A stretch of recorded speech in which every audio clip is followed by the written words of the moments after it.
Da gaske ne jaruma Fati Washa 'yar maɗigo ce?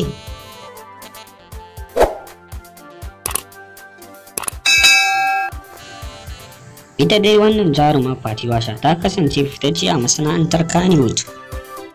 Kwanakin baya wasu mutane sun ce sun gano cewa Fati Washa 'yar maɗigo ce.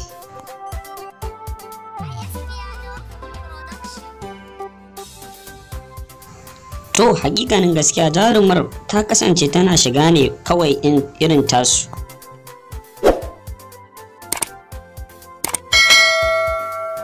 Kuma an sha ganin hotunan ta rungume da mata a jikinta.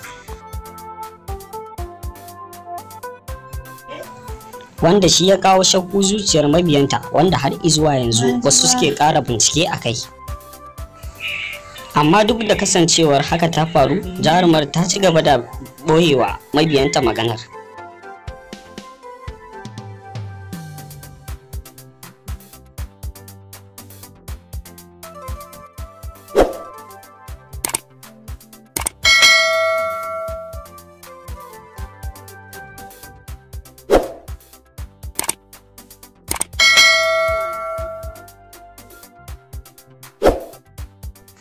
Haka zalika ga wasu hotuna nan da suke ƙara tabbatar wa jama'a haka, wanda a kowanne aka ga alamar haka a tattare da ita.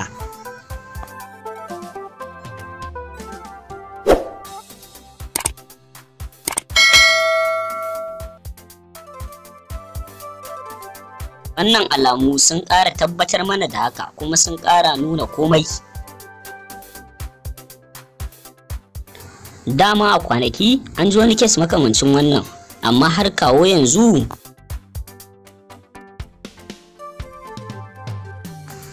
ana nan ana so a tabbatarwa da duniya sahihancin maganar.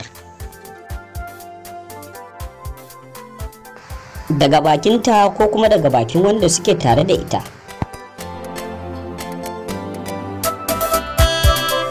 Muna fatan za ku danna subscribe a Giwa TV 24. Sanar da ku da zarar mun samo cikakken bayani daga bakinta. Mun gode.